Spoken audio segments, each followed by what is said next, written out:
So Yoshiko, here we are today in Greenpoint in Brooklyn, New York.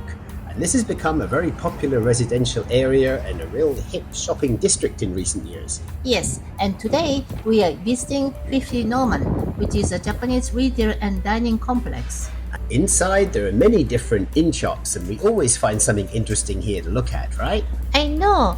We are now visiting KAMA-ASA Brooklyn, an upscale kitchen supply store where I have bought several cooking utensils.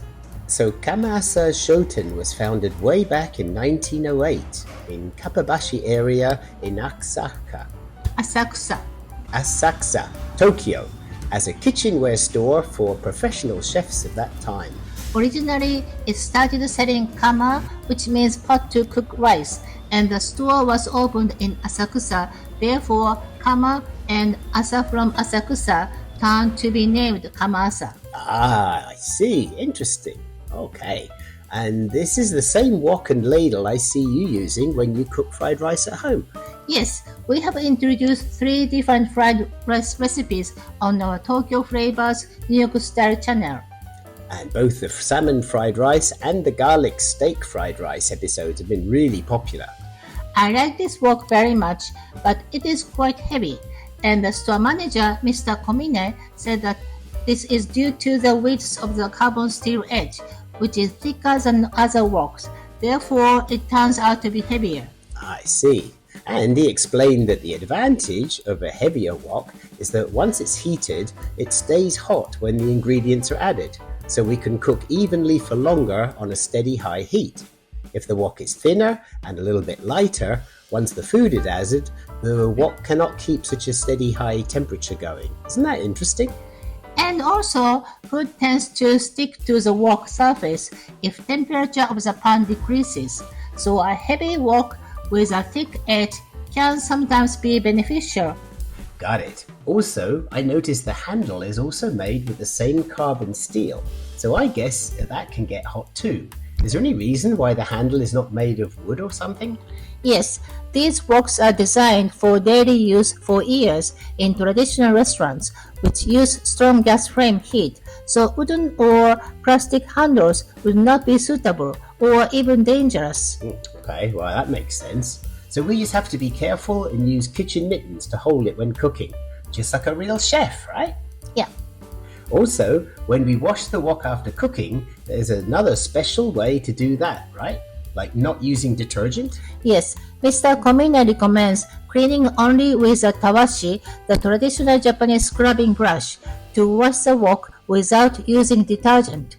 With a natural brush tawashi and running water, even burnt-on residues can easily be removed. So through cooking and cleaning like this over time, this develops a natural oil seal layer on the surface of the wok, so it'll never get rusty. And this layer is also important for naturally helping food not to stick to the wok. Mr. Komine also recommended washing the wok with lukewarm water while it is still warm, as it is then easier to remove any residues and leave the wok with a slight oil stain. And the last step, after rinsing with water and gently wiping with a kitchen cloth, is to place the clean wok back on the stove over high heat until all the moisture has completely disappeared, and then we just let it cool. This ensures many years of happy use with your traditional Japanese wok. They also have a wide variety of cooking knives in the store, and we asked Mr. Komine to briefly provide us with some details about the many types they sell here. はい、弊社ではいろんなラインナップの包丁を取り揃えておりまして、目的によって、お客様にご紹介をして選んでもらってます。で、一般的なご家庭とかのお料理で、万能で、使っていただくのはこの三徳包丁っていう形のこの包丁が、多いです。で、三徳っていうのは、日本語なんですけども、3つの徳っていうのが、名前の由来で、その3つっていうのは、野菜でもお肉でも魚でも、何でも万能に切れますよっていうところから、由来してます。で、もうその説明の通りで、野菜の皮を剥いたりとか、野菜を刻む、お肉とかお魚を切るっていうことに対して、万能にこれは使っていただけます。あとは変わったところで言いますと、こういうnakiri包丁という野菜用の包丁もあります。さっきの3徳に比べるとちょっと形が特徴的なんですけども、こちらはより、キャベツ、レタスですとか、玉ねぎみたいなものとかをこう上下にザクザクして、みじん切りとか千切りをするの中には向いています。ただ、3徳に比べてこの先端の部分のとんがりはないので、お肉とか魚にこう切り込みを入れたりとかってことはできないですね。あと、nakiriは刃が結構まっすぐになってますので、基本的にまな板の上で使うときには上下にこう使ってもらいます。でもし包丁を使う方がちょっとこう揺らして使いたいっていう場合には、3徳包丁であれば揺らして使うのも上下に切るのも両方とも対応してますので、よりこっちの方が万能型っていうことになります。あとは、こちらは出刃包丁と呼んでいるタイプの包丁で、これは万能型ではありません。もう使う目的が限られている包丁です。で、じゃあ実際に出刃って何なのかとなった場合に、これはさっきの2本に比べると刃そのものがとても分厚くて重たい包丁です。で、これはお魚を1匹買ってきて頭を落とすとか骨を切っていく、魚をさばくっていう時に使う専用の包丁になってますので、刃物なんでね、これで大根人参切れないかって言ったら切れるっては切れるんですけども、前の2つに比べたら重さとかその包丁の刃の厚みっていう点でちょっと普段には使いづらいかなと。あくまでもお魚をさばく専用っていう包丁になります。この辺が弊社で主に取り扱っている包丁ですね。はい、ありがとうございました。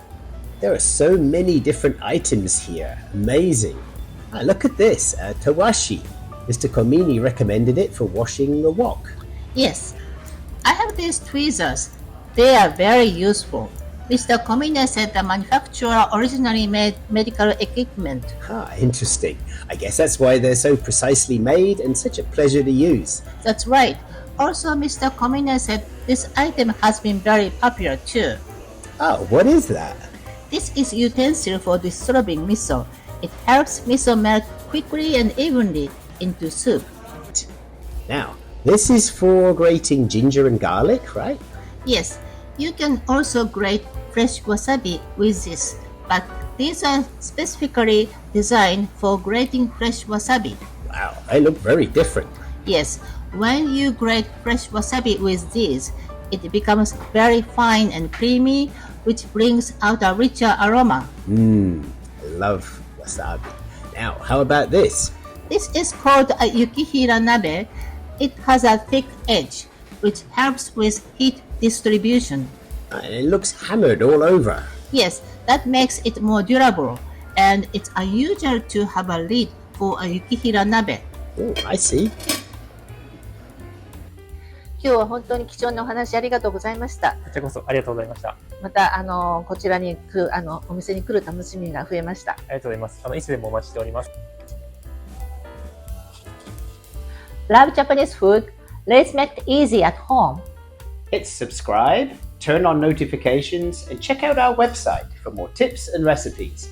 If you enjoyed this video, give us a thumbs up and share it with your friends. Got questions or requests? Drop a comment. We love to hear from you. Stay hungry, stay curious. Happy cooking!